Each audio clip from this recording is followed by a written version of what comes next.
7 minutos, tema fundamental que ha generado mucho debate en Colombia es el que tiene que ver con el impacto fiscal de la reforma pensional, pero además el impacto en el empleo de la reforma laboral. A ver cómo abordamos los dos puntos, porque la gente de Fedesarrollo le ha puesto la lupa a este asunto que me parece de capital importancia para que sepamos cuánto nos va a costar y de dónde va a salir esa plata y qué impacto va a tener en los gastos que hace el Estado precisamente en beneficio de los colombianos. Nos acompaña Luis Fernando Mejía, el director ejecutivo de Fedesarrollo. Doctor Mejía, buen viernes para usted. Hola Gustavo, ¿qué tal? Igualmente, muchas gracias por la invitación, saludo muy especial para todos los oyentes. Arrancamos por donde usted dirá. Pues mire, si quiere un mensaje primordial que lanzamos con el documento que publicamos el día de ayer, Gustavo, y es que el análisis de las reformas laboral y pensional debe ser integral. ¿Y por qué?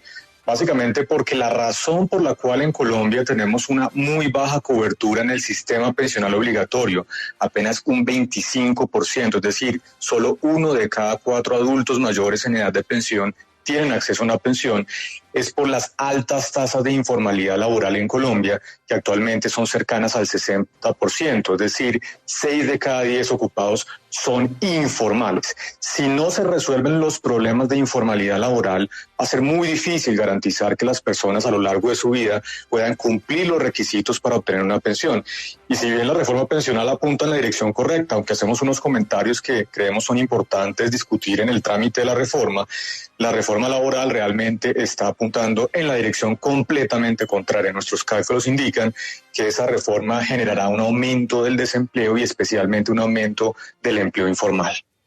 Doctor Mejía, pero si le parece, detengámonos en un argumento que ustedes tienen con respecto a la reforma pensional. Esta semana, precisamente, a propósito de la pensional, el exministro Echeverry le decía al ministro Campo que él está de acuerdo con los cálculos que hace ANIF y que hacen ustedes sobre el pasivo pensional. El ministro Campo le decía que las cifras eran mentirosas. Si no exactamente. Aquí en 6am. Que él no estaba para controversias y que las cifras eran mentirosas. Pero me parece que también dijo algo relacionado al año que se hace la proyección. El año de la proyección que hace el ministro de Hacienda es 2070, pero ustedes lo llevan hasta 2100. ¿Por qué eso es importante?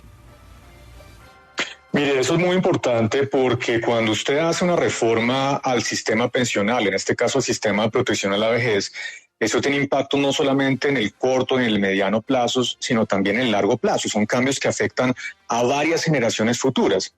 Cuando los analistas van entonces a preguntarse cuál es el impacto fiscal de esta reforma, pues realmente lo que quieren entender es justamente cuál es el impacto de largo plazo. La sostenibilidad de la deuda pública se refiere justamente a ese análisis de ingresos y gastos pensando en el largo plazo. Y en las reformas pensionales, indudablemente, pues lo que importa son los periodos largos de tiempo.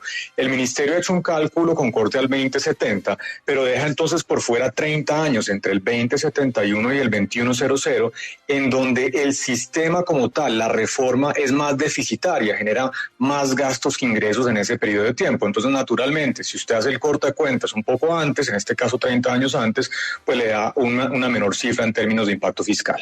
Mire, ayer estábamos en Barranquilla, en la Ruta Regiones, que es este acercamiento que estamos haciendo todos los medios de Prisa Media para estar en toda Colombia, y hubo una charla sobre pobreza y seguridad, una charla con empresarios, con autoridades, con docentes, con académicos, con gestores, con todo el mundo, y muy curioso un asunto. Varias de esas reformas que usted menciona, sobre todo la laboral, la pensional, por no tocar el tema de regalías, son esgrimidas por los funcionarios del gobierno y por el mismo presidente como parte de la solución a la pobreza. ¿Sí será o no?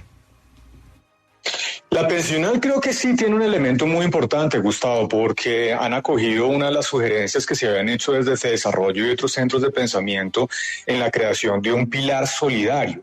Es un pilar subsidiado que entregaría cerca de 220,000 pesos mensuales a las personas pobres y vulnerables que tengan más de 65 años y que no puedan acceder a una pensión.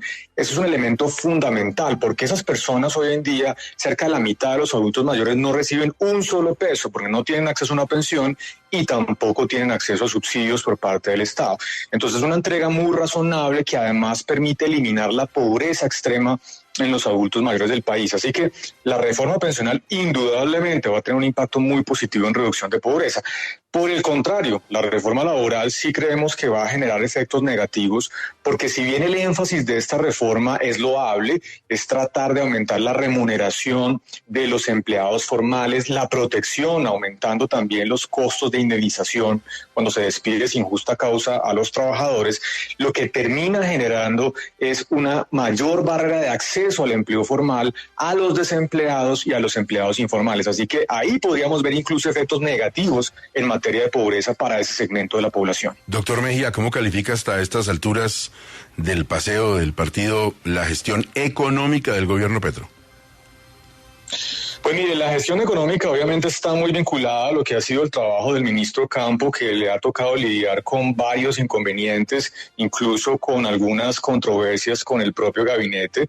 Todavía falta por resolver varias incertidumbres, especialmente en lo que tiene que ver con la política mineroenergética. Ojalá ahí adopten una actitud pragmática que reconozca pues que Colombia, por supuesto, debe acelerar esa transición energética, pero que no lo puede hacer en un periodo corto de tiempo. Eso requiere periodos de transición.